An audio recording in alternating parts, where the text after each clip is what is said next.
And now we have Dr. Bob, who's going to do a reading for those of you who do not know. Dr. Bob Hill is a retired psychologist and one of the founders of this church.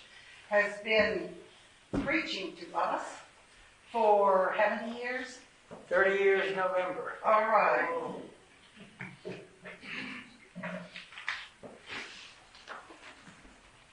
So it is with both pride and astonishment.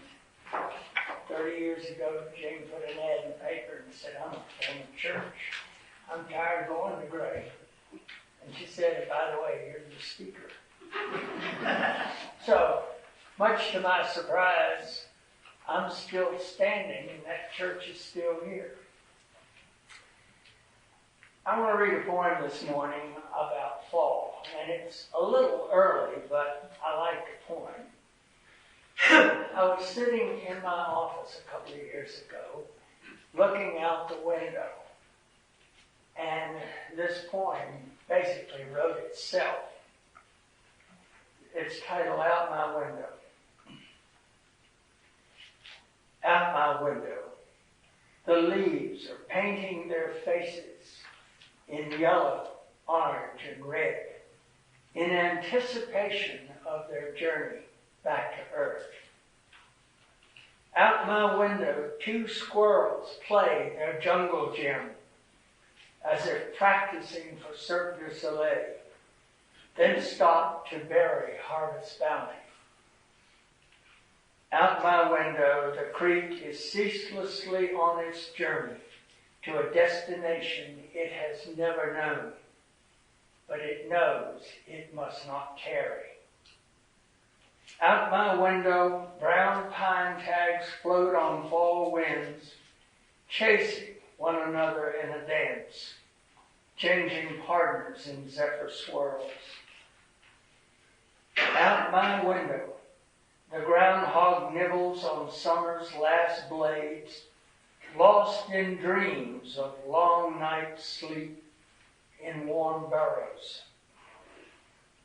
But I sit inside my window, wondering about my own unrevealed magic and transformations yet to come. Good morning. Good morning. My topic this morning is Use Me. There are a lot of people who claim that this is an unusual time. And I would agree with them. But I would suggest that all times are a bit unusual. All the world's great minds and great leaders have lived in unusual times. Perhaps this is what made them great minds or great leaders. As a species, we seem to be at our best when times are at their worst. There is one thing for sure, that we live in an unusual time when it comes to being inundated with the media. We have television, radio, newspaper, magazines, internet, smartphones, texting, and tweeting. The significance of this is that the media can be very influential, affecting our thoughts, our behaviors, and our attitudes. However, not all of these influences are positive. There's a great danger in manipulation. It's easy to use the least capable of us, making them soldiers in unworthy causes and personal agendas. Thomas Jefferson wrote, and I quote, "I have sworn upon the altar of God eternal hostility against every form of tyranny over the mind of man," close quote. No tyranny can so blind the human mind as misinformation. It seems that at times we have lost our direction, the direction of who we are as a people. What do we believe in? What do we want to be known for when we are examined 100 years from now? Do we want to be recognized because we had lower taxes, or we made more money, or we let everyone be responsible for their own health care, or turning our backs on those living on the streets or under bridges? Nobody wants to be used. It's a repulsive idea to find out that we have been used. However, I would suggest that it's quite uplifting to realize that we have been used in a just cause. And that's what I want to talk about today. In order to assess our priorities, our direction, and our availability to be used properly, requires a fearless examination of our own personal ideas. Things like who we want to be and how we want to be remembered. The reward for that examination is freedom. A freedom to project ourselves into the causes that we believe in, the values we endorse, the humanity we desire to promote, and the gifts we would like to leave to the young people of our society. Which would you rather leave to your child? $1 million or a character filled with honesty, integrity, and a strong sense of right and wrong? Gilbrand said, and I quote, "Our children are life longing for itself," close quote. But these children need a foundation to build upon, and that's our job. We can leave them what was left to us, and that is accumulated wisdom. Human beings have the enormous capacity for recognizing the immortality of words, ideas, and deeds. Perhaps the ultimate meaning of our very existence can be found in the ideas that we let use us. Most of our ancestors before us have died, our grandparents, perhaps even our parents, and someday we will exit the stage. But our ideas and our values will survive. You see, ideas have a way of knocking on the receptive doors of living minds. These ideas will say to us passionately, "Use me. Use me in your time, just as I have been used in 100 other human epochs." In every generation, the greatest and most noble ideas, and even the most diabolical ideas, must find receptive minds that can use them. If not, they die. Generation after generation comes and goes, but ideas live on. The beauty of that is that no human being can be used by great and noble ideas without becoming greater and nobler. By the same token, no ignoble idea can be used by a person without becoming less noble. To the aim of becoming nobler, we must dedicate ourselves. The process is a profound one. With a little effort, we can magnetize into our lives words of meaning, ideas of value, and honorable behavior.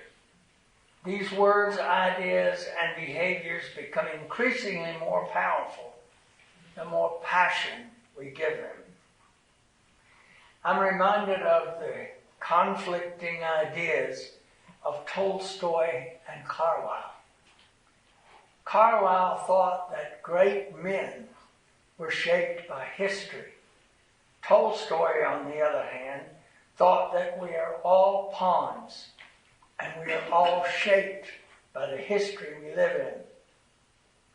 Perhaps they were each partially right and partially wrong. I suppose that both history and humanity working together are shaped by the ideas of our time. Ideas are not a person's private property, although far too many people want to claim a proprietary right to particular ideas.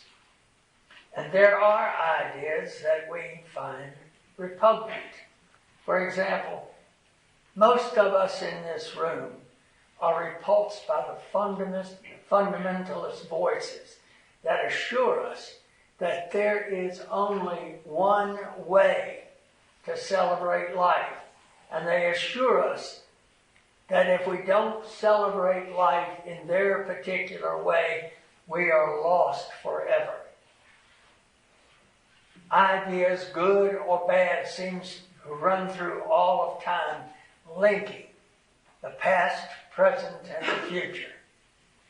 I wish I could report that only good ideas are retained. But it's like the old rodeo cowboy who told me when I was 17, "Boy, all the bad horses ain't dead yet."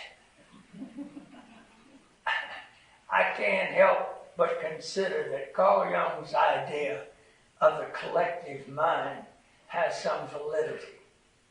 We all seem to agree on certain things. For example, religions seem to be able to find agreement in such things as thou shalt not kill, thou shalt not steal.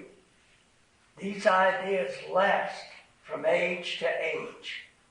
However, no idea can last without witnesses and representatives. Each idea must find a human being to host it. Ideas use us, and often by our choices. We allow ourselves to be used by these ideas. They may be noble or evil, positive or negative, constructive or destructive, but they use us. When we listen, speakers talk to us. When we read, the books jump out at us. Storytellers penetrate our mind. History guides us. And choice is the crucial element in being used by these ideas.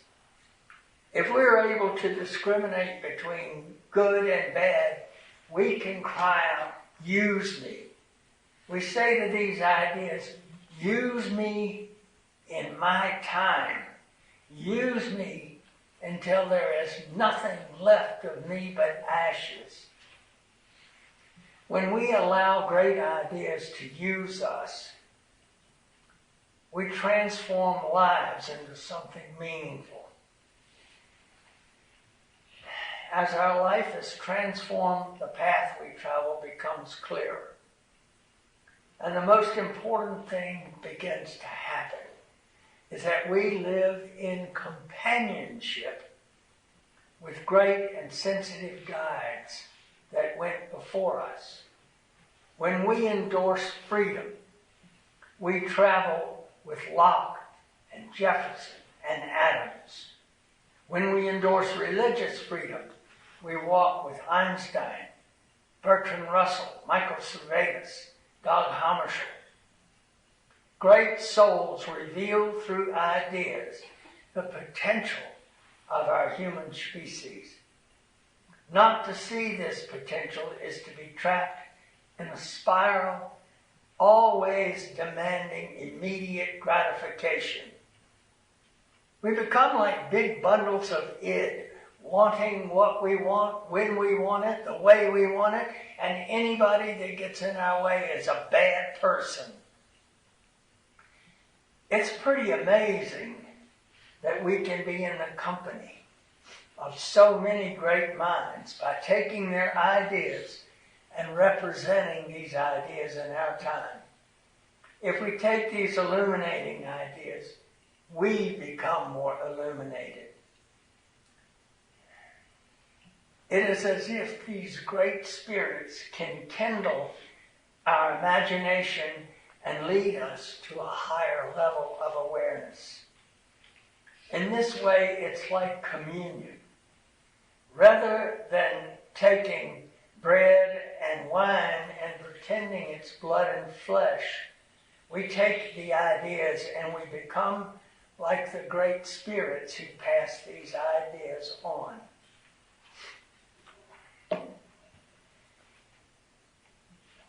If we realize it, we have to understand that almost every idea we endorse has its roots in time before recorded history. For example, who did not want to be free? Who did not want to be self-governing? Who did not want to thank the universe for all it provides? Who did not want to read or think or have freedom of choice? These ideas link us with the first humans and all the humans that will follow.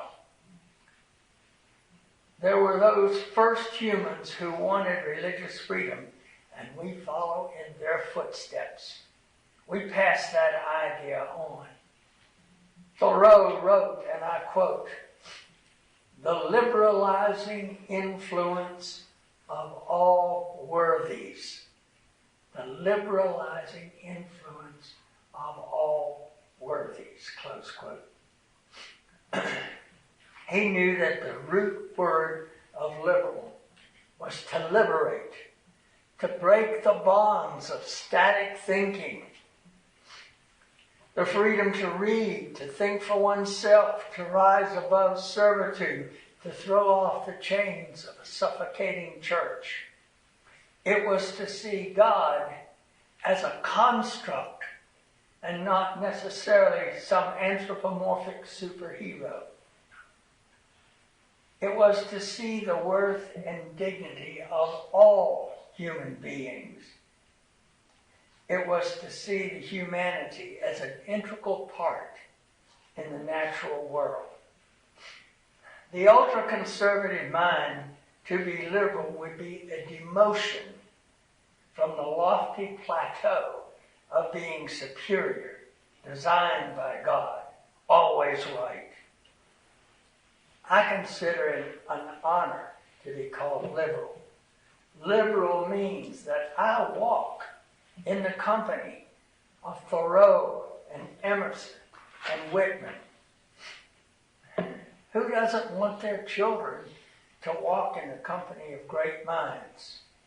For example, how many people remember the names of those people who squandered our natural resources in our national parks, compared with the people who remember Teddy Roosevelt, who saved them?